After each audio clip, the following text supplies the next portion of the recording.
Britain's emergency bikers are the lone rangers of the road. Scything through the most congested traffic in Europe, they're on the front line. Don't punch me, silly. In the battle to save and protect lives, Crushed by the car. they get help where it's most needed, fast.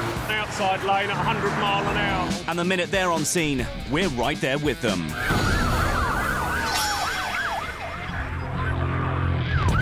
Coming up, a stop and search escalates. Stop struggling and lay on the floor. A tourist takes a dramatic wrong turn. Now you keep still, Tom, I can feel you moving. And a fall means agony for a 92-year-old. All right, my darling. North Yorkshire, a dark October evening in Britain's biggest county. Patrolling the streets of York, Biker Sergeant Sean Gray. He's riding through the suburbs when he spots two lads on push bikes with no lights. You want to pull in front of this van, fellas? They're both riding girls' bikes, and one is carrying a sports exhaust for a moped. Sean suspects there may be more here than meets the eye. The pair are ramping up the attitude. Wait there. Wait there. Hey, listen. Listen. Fellow cop Ken has stopped as backup. Listen. You don't tell me my job. You're going to stay here until we've sorted this out, aren't you? Sean wants to check out the exhaust story. The boys are still confrontational. Hey, I told you once, stop swearing. Listen. I just seen you taking this horse with some bloke. Yeah, I want to make sure it's legit. All right? Fair one? How are you going to know if that's legit? Because I can seize it, you can say who you got it from. I'll get my mummy with a phone now so you can if see you can't, I'll get my mummy now with a phone. that's fine. And you can look on the internet, can't you? And go from here, you're not seizing anything, she just bought it. The exhaust story checks out okay, but their behaviour makes Sean suspicious. He decides they need searching. The way you've been, what your attitude, stuff like that. You got anything else on you that you shouldn't have? No. No? Right. You got anything in you? No? Right. What have you got in your pockets just to come out into my hands here? You can solve that for us, Ken. What's that? Nothing of concern on the first lad. Cheers, mate. But as he searches the second, a bag of white powder falls from his sock.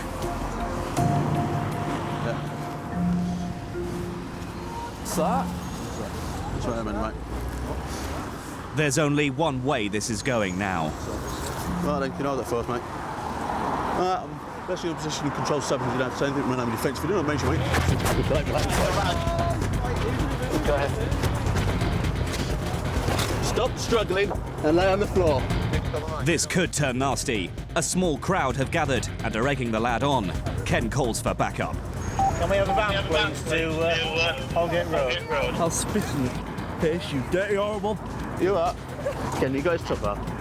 Get out of it! 1069. Don't punch me,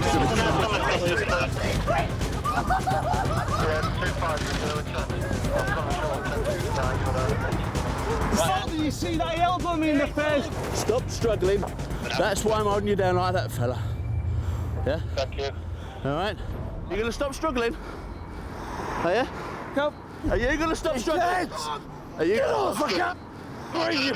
going to stop struggling? When you calm down, we're going to put the cuffs on you, okay? If you struggle when I start to release, yeah, I'll put you straight back down to the floor. Do you understand that? Do you understand that? Yes. Yes. Right. You calm down now, fella? Yeah. Right then. 3 minutes later, more officers arrive. Don't even attempt to deadbutt one of us. Right, go to the back of the van. The lad is finally arrested and will be taken in for questioning.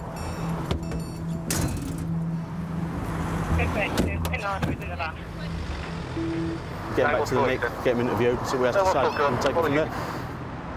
I'm getting too old for this. Because you've had drugs on you, concealed on you, we're going to have to do a strip search of you. It should be done in one of the cells up here. Yeah, I know. Why would I do that? Would you do that, really? It's just procedure. One item he offers straight away. It's the lad's birthday today, and he's wearing a badge. Rosette? Birthday Rosette? Yeah. Met family give it to me as a birthday. Birthday boy. Do you want to go with these officers, Ink? Nothing else is found during the search, but he needs to be kept in for questioning. He says he's taken some MCAT at the moment, plus some alcohol. He needs to be fit for interview before we put any questions to him. So again, that'll be down to the doctor and the custody staff to decide when he's fit for interview. MCAT is a chemical drug similar to cocaine. It first hit the streets in 2007 and is now the 4th most popular drug in the UK. I said to my mum this morning, something's going to happen tonight, I know it is.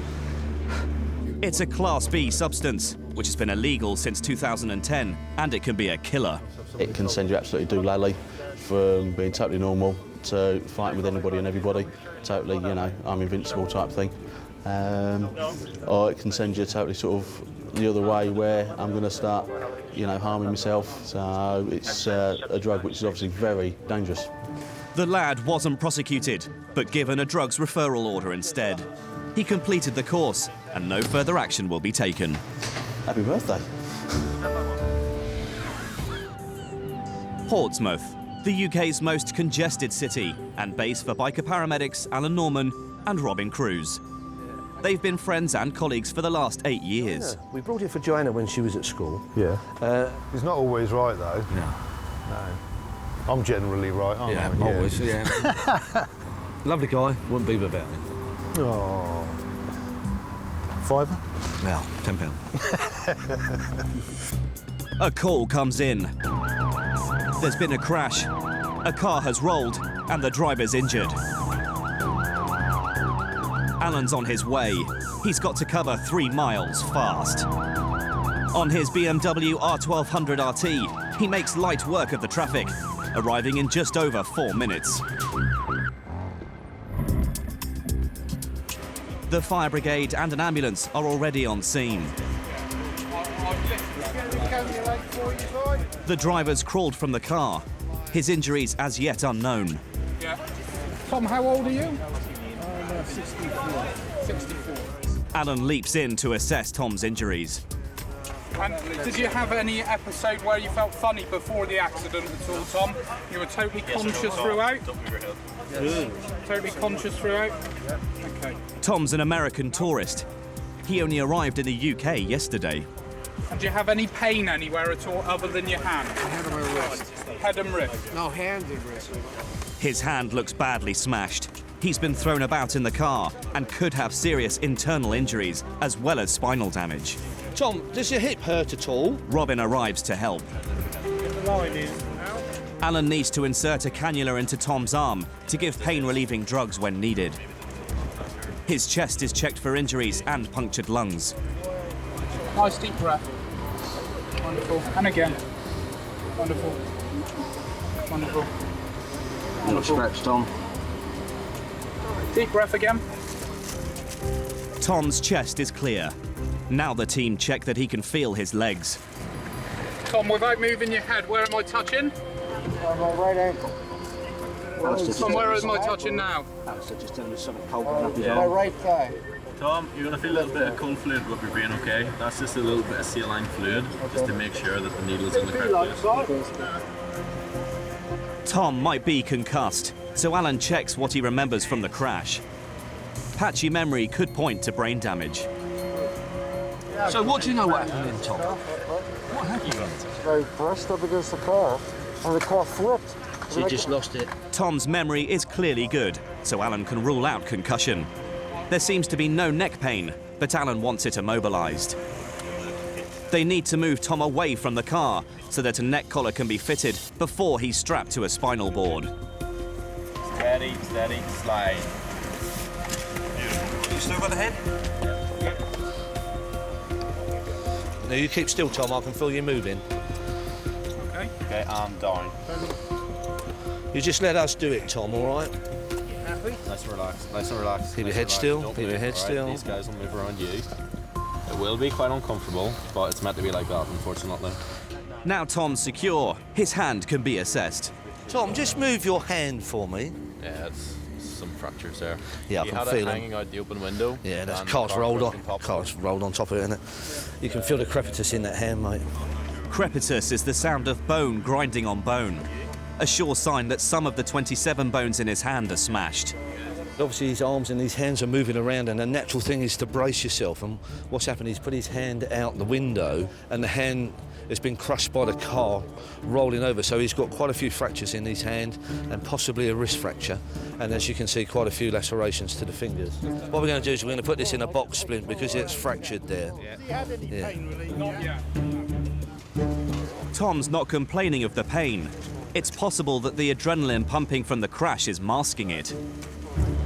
Still got sensation, some of the fingers are numb. Right, Tom, let me have you. Lack of feeling could mean severed nerves. His hand took the brunt of a ton of car. Would you like anything for the pain? No. Patient doesn't want any pain relief. Okay. You're going to have to do a bit of sewing on your hand, Tom. Alan uses a vacuum box splint to hold the fractured bones in place, preventing any further damage. That's not too painful, Tom, what I'm doing to your hand, is it? No, not bad. Your pain threshold is really good.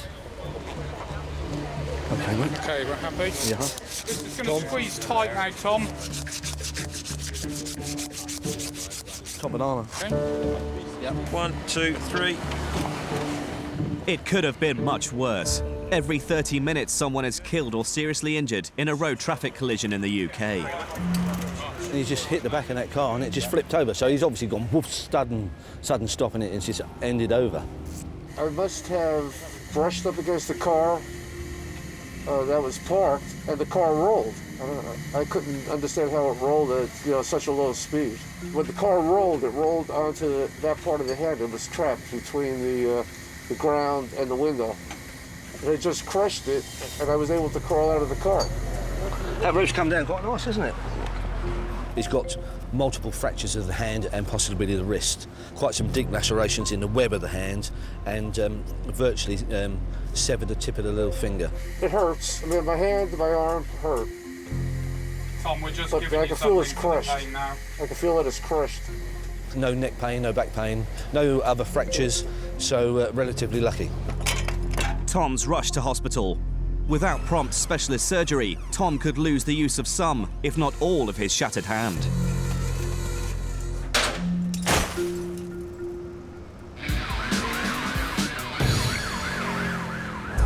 Essex, a county crisscrossed by 5,000 miles of some of the busiest roads in the UK.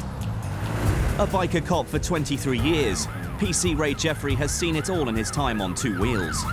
But today, he's leaving his bike behind for a potentially dangerous undercover operation. We've got information that a guy that lives just down here on our right is a disqualified driver. He was disqualified some years ago, and our information is that he's been driving effectively ever since. Not only has he been driving his car illegally, extra care's needed, as the man has a history of violence. You take people as you find them, obviously, because he's been violent in the past doesn't mean he's going to be violent again today, but you just have to be aware of that and be prepared for it. Ray's teamed with biker cop John Harmon and hopes to catch the man at the wheel as he drives to work. We're fortunately in an unmarked car today, so we can hopefully have a ride past the address without being too obvious. The car's parked up outside the address, which is perfect. John, just to confirm, the vehicle is outside the home address. It's facing out, so fingers crossed it'll be moving off at the allotted time. Ray and John set the trap at a roundabout on the man's route to work.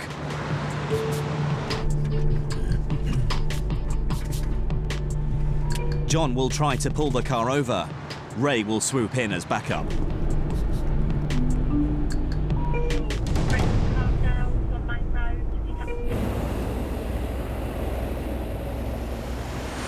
Stand by, is that my location? Just waiting for direction.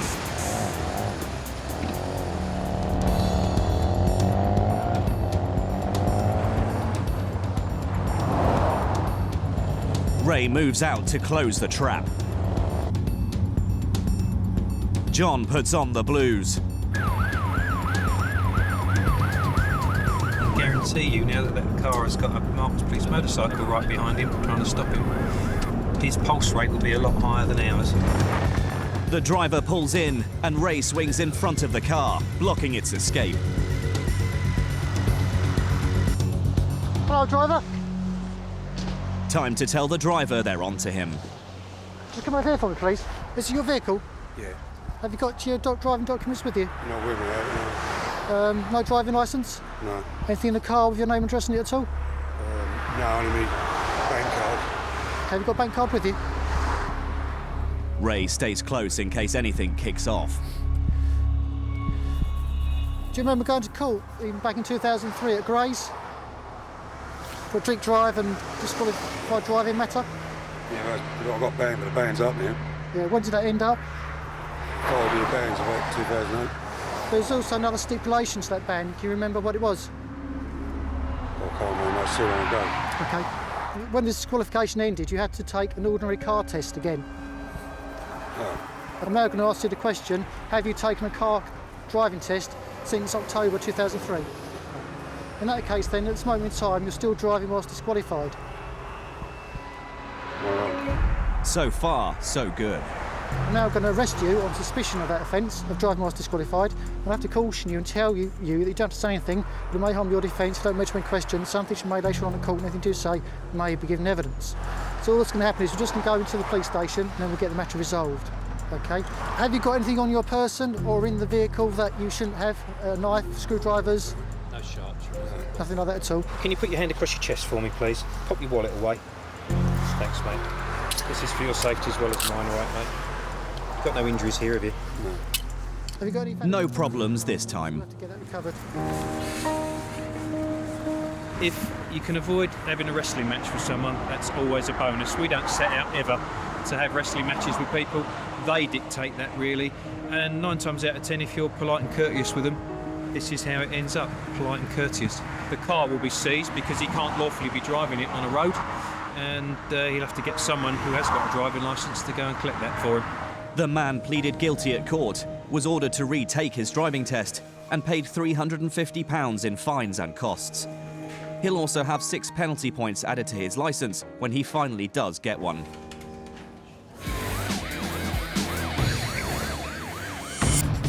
Cornwall. At its centre, Truro, the county's only city. On duty, biker paramedic Rob Griffiths. A call comes in from the city centre.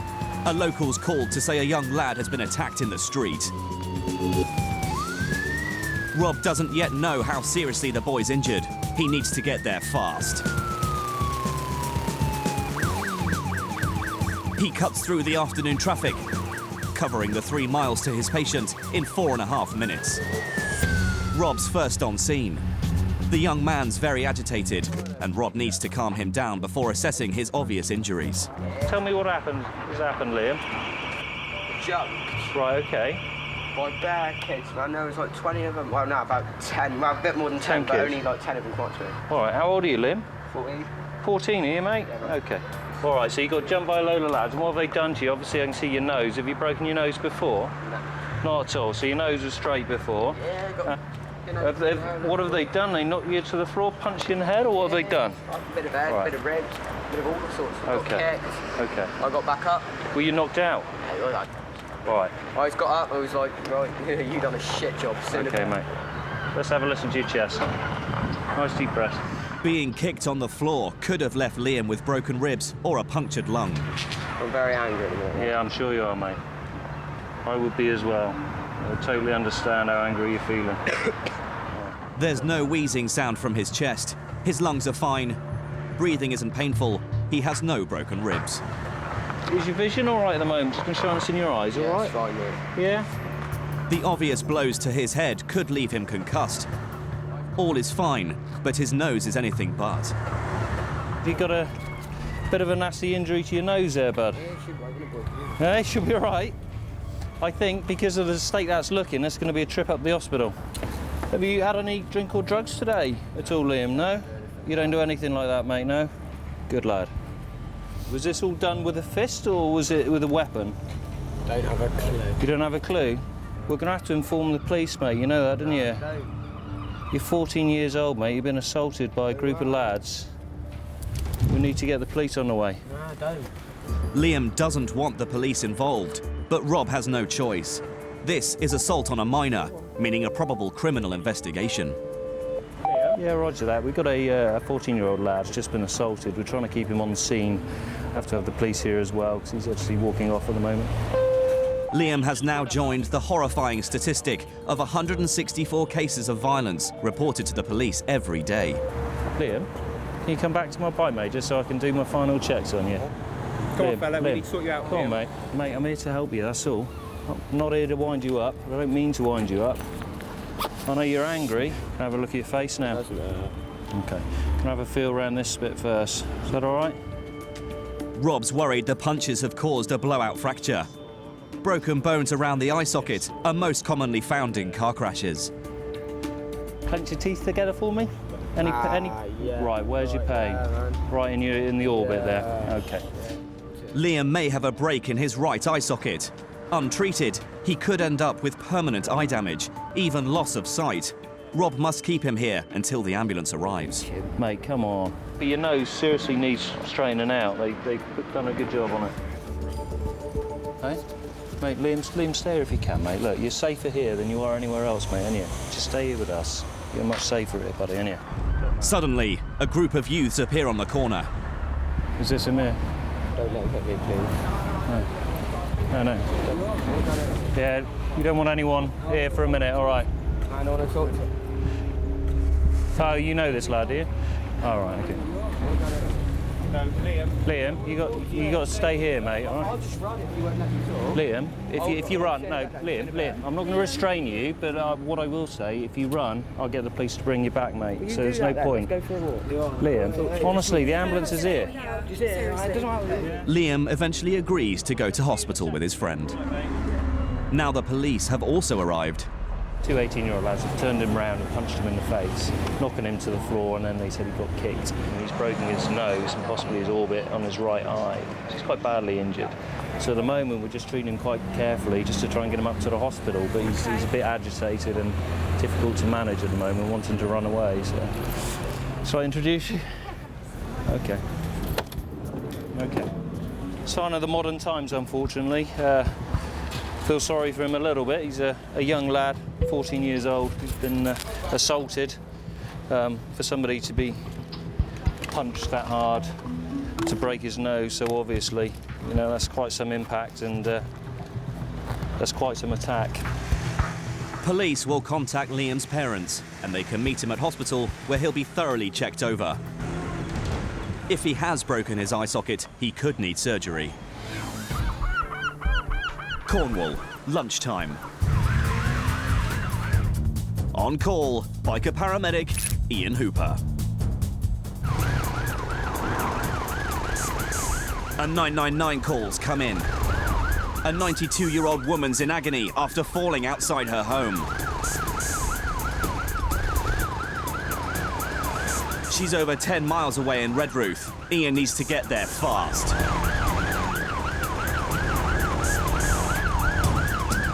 Once he hits the A30, he can open the throttle. Within minutes, he arrives, first on scene.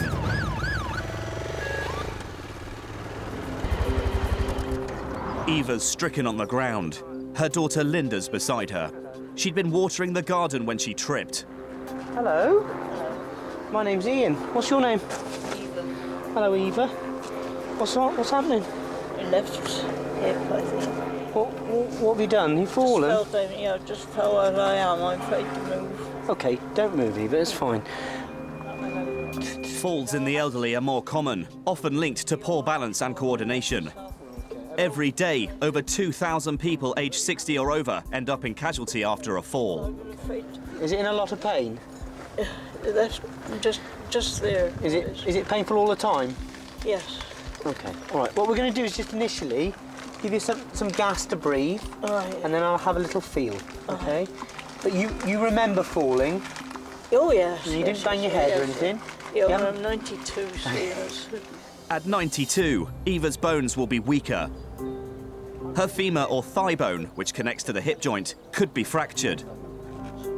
It's the heaviest bone in the body, the longest at around 18 inches, and the strongest, able to support 30 times your body weight. But nothing, no pain in your neck? No, everything seems to be all right. It's just with Just pain your in my...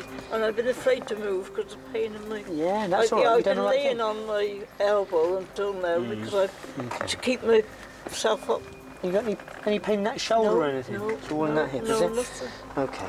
All right, my darling. What I'm going to do is just going to give you some gas. That'll just start working straight away and I can have a look properly at you, okay? So that needs to go in your mouth, like that, and then big deep breaths on it, and you'll hear it working, okay? But you need to hold it, darling. Can you hold it? That's it. Just like that. Big deep breaths. It might make you feel a bit lightheaded, but don't worry about that. You'll just stop. You can't overdo it, okay? And you feel me touching your leg? Yeah? Is it in there, love? Okay. Okay. Does it go into your groin? It does a bit. Yes? As Ian checks Eva, he's sure she's fractured her hip.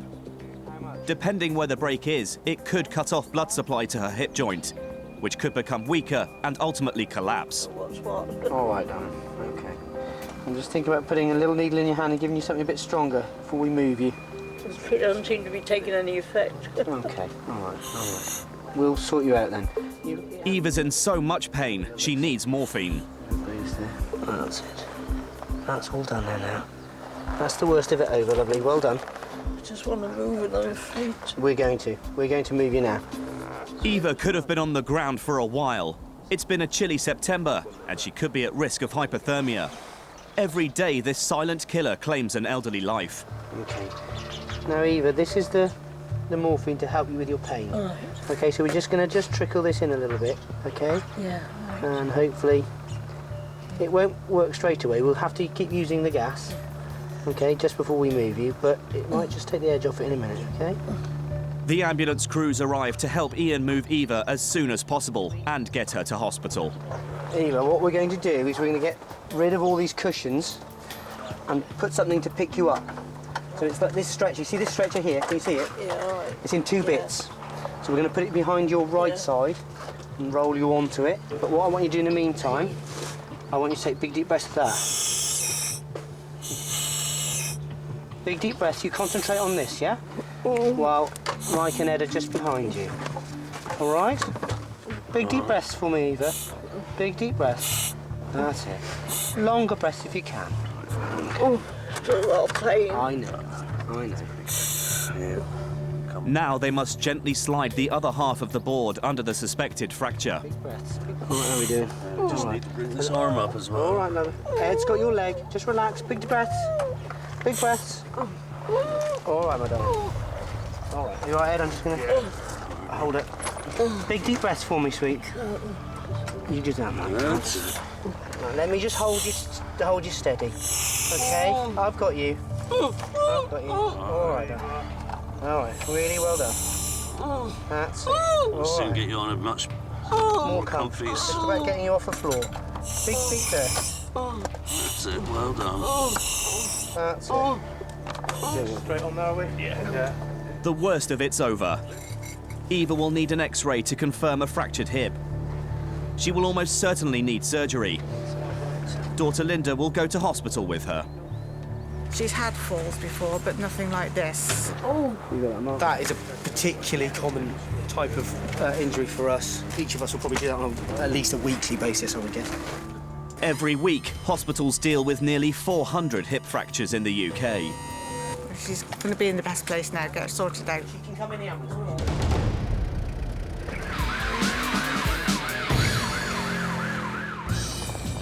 North Yorkshire, morning rush hour on the ring road north of York. On patrol, biker cop Martin Smith. Smithy's answering a 999 that no emergency biker wants to hear. A car and a motorcycle have crashed.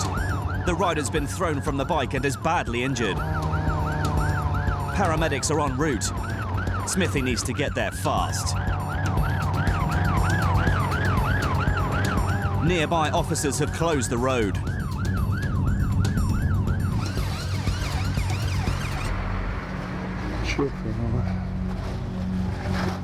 Not pretty. An ambulance team are treating the biker. Smithy checks on the car driver. Hiya. Yeah. Are you the gentleman in that one? Yeah. You alright? I'm fine. A bit shaken, we're just going to get the paramedics. I was going to say, he's a bit shaky. You look a bit pale, to be honest. I can't believe I've Just not seen him. No, it's okay. We get you in this. Sat that one in that one. I take it you're coming out of here?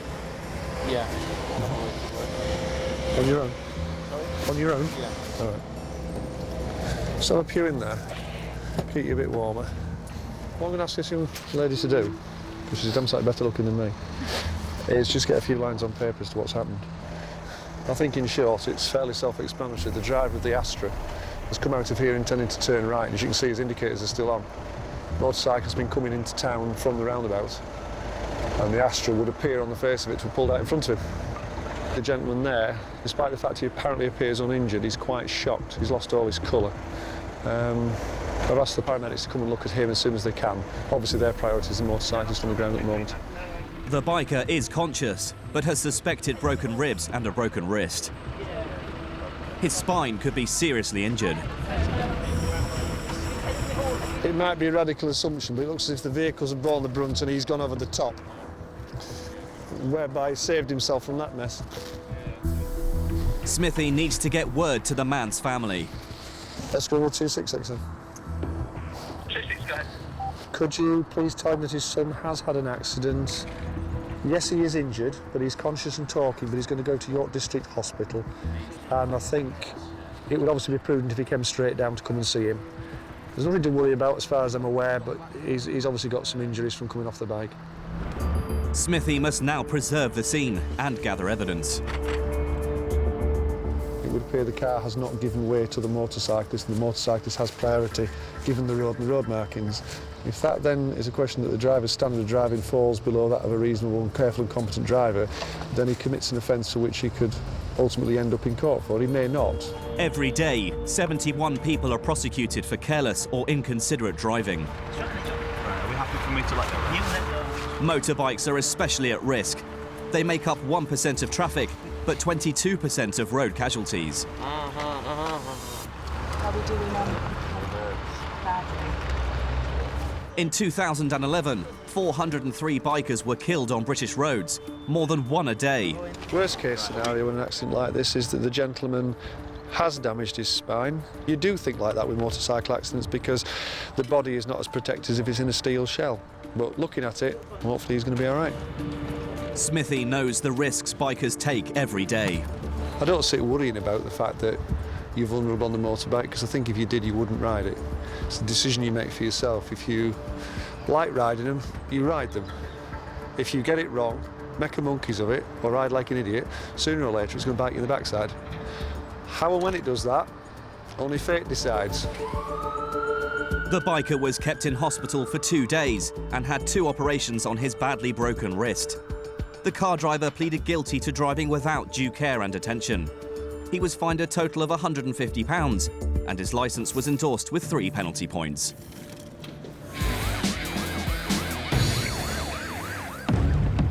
Portsmouth, mid-morning.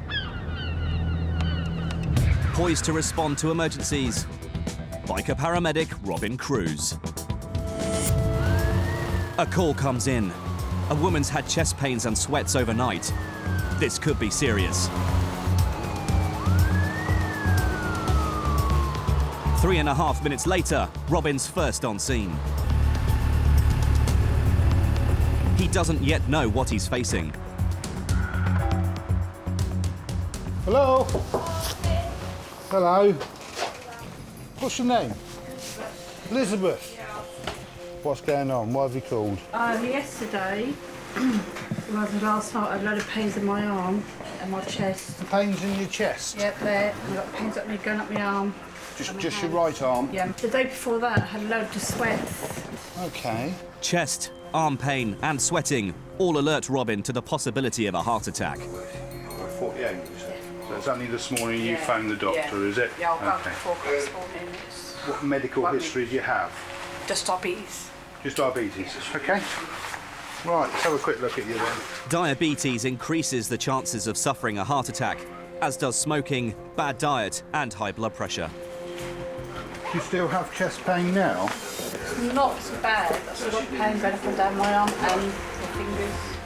Every 2 minutes in the UK, someone will suffer a heart attack. Robin checks Elizabeth's blood pressure. Do you have your blood pressure checked by your doctor very often? You don't? Yeah, it's a bit high. In 2010, almost 25,000 women had a heart attack. Robin's checks all suggest Elizabeth could be having one now. Fellow biker paramedic Alan Norman is on scene and prepares the ECG machine to check her heart. Liz, what I want you to do is chew that into a paste and then with a little sip of water, just wash it down for me. Aspirin is the first line of treatment for a heart attack. It fights against blood clots growing and blocking the heart. The ECG isn't showing any immediate problem with Elizabeth's heart. Fluctuating, yeah. Next, Robin gives Elizabeth a GTN tablet. It widens the arteries, easing blood flow through the heart. Just pop that up onto your gum. You're not wearing dentures? No. Good. Loud. That's it. Excellent. Now just keep it there for me. She'll need thorough tests in hospital. An ambulance arrives to take her there. Right, young lady, let's get you out. Just onto that chair, Liz. Well done. No. Tall, aren't you? Yeah. Elizabeth will have more detailed heart monitoring in the ambulance. It doesn't appear at this particular moment that she's having a heart attack. The fact that the aspirin is into the system, it's doing its job, that could then result in a normal looking ECG. So it's not to say that she hasn't had a cardiac event in the past. That's why she'll need further investigation. She'll be taken to hospital, where doctors will get to the bottom of Elizabeth's condition. Friday afternoon in North Yorkshire. It's late September, and the county, like most parts of the UK, is suffering from the second flood of the year. The motorbikes of the North Yorkshire Bike Squad are crucial in keeping the county's commuters safe. Smithy's on the A64 near York, a major artery stretching from Leeds to Scarborough. It carries 20,000 vehicles a day, with a speed limit of 70 miles an hour. He spots a problem. It's not a speeder in his sights, but a slow-moving caravan in the outside lane. It's doing around 40, and traffic's backing up behind it. 143 accidents a year are caused by cars driving too slowly. Smithy wants a quiet word with the driver.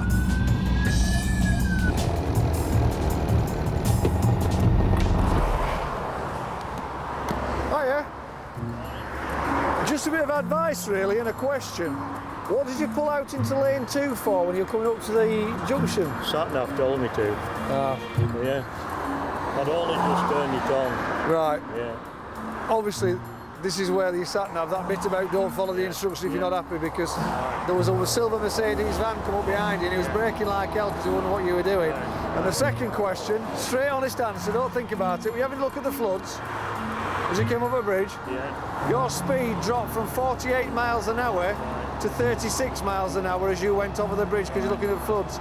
36 miles an hour, somebody's going to go through back here. I appreciate they should look where they're going, but they're not going to expect a caravan to be doing 36 miles an hour. We've only got 16 to go and you need a yellow flashing light on.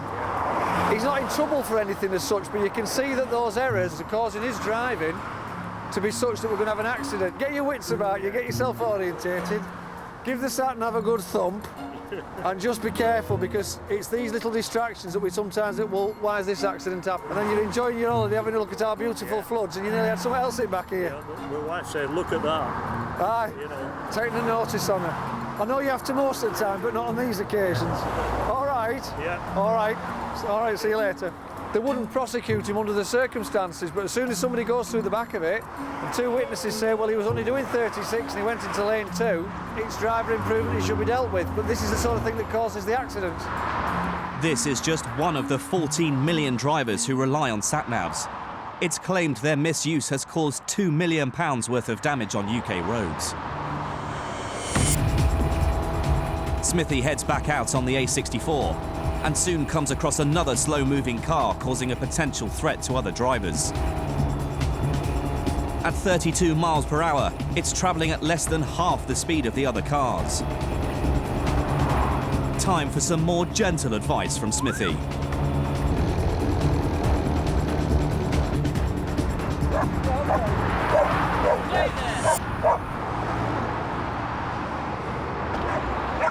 It's not what you're doing is wrong. Yes. But you're down to about 32 to 34. 32? Oh, it's right, must be reading fast. It's showing about 40. Yeah, well, I can only go by that one, yeah, and that one's calibrated. But you're down. Fair 32 was the slowest. Yes. One of the lorries came up, and obviously your slow speed surprised him because he actually swerved round you. Right. So whilst ever I'm not going to criticise your care. Yes. If you're going on the motorway. Yes. Just ease it up a little bit, you think? I think you do need to be around about the 50 mark. 50 right. You know, if you're not comfortable with that, then the best thing to do is to stay away from the dual carriageways. No, I must admit we've got a bit of holiday stuff in, etc. Yeah. And I don't like, particularly with the dog in, if I go too fast, she gets a bit upset, you know, like she is now. You got your driving licence with you? Hellfire, yes, I think so. If it's buried, it don't matter. I'm not going to have you turf the car out. If it's handy, that's different. And although people are supposed to be looking where they're going, as we all do, the perception of speed is lost because you get lulled into this sense of security with, oh, well, everything does this kind of speed on a dual carriageway. Yeah, appreciate that, yes. And, of course, you picked a real time to travel, haven't you, on a Friday? Oh, nightmare, I must admit. According to the man's licence, he's one of the 8% of all Britain's drivers who are now over 70. They're statistically more likely to be victims of accidents than cause one. With all due respect to you, until I stop that car, I don't know what I've got. We've had another one where it was somebody going, not on this, but it had somebody actually dropping into a diabetic coma, which is why the car was getting slower and slower. So I don't know what I'm going to get until I stop it. Drivers can be prosecuted for endangering other road users, but it's just advice for this man today. It's Friday, everybody's racing home, and him doing 32 miles an hour is not a really good combination, but really, really nice fella. It's time for Smithy to head home, at the appropriate speed, of course. 92-year-old Eva, who fell in her garden, needed hip surgery. She recovered well and was allowed back home to live independently.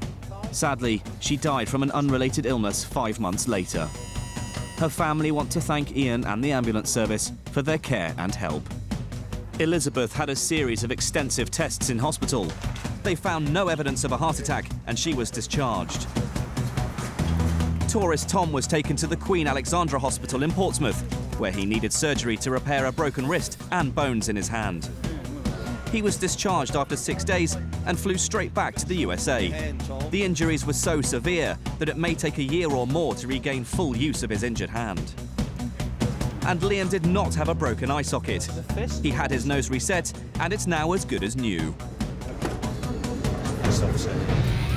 Next time on Emergency Bikers, a determined motorist averts a tragedy. I could smell alcohol really strongly, so I just took the keys out of his ignition so he couldn't drive. In Cornwall, a big wave spells danger for a young surfer. In the centre where I'm pushing or to the side? I went straight into the back of his head. And in Essex, a biker knows his rights. All I did was go down the middle of the traffic, right? You're allowed to do that on the bike.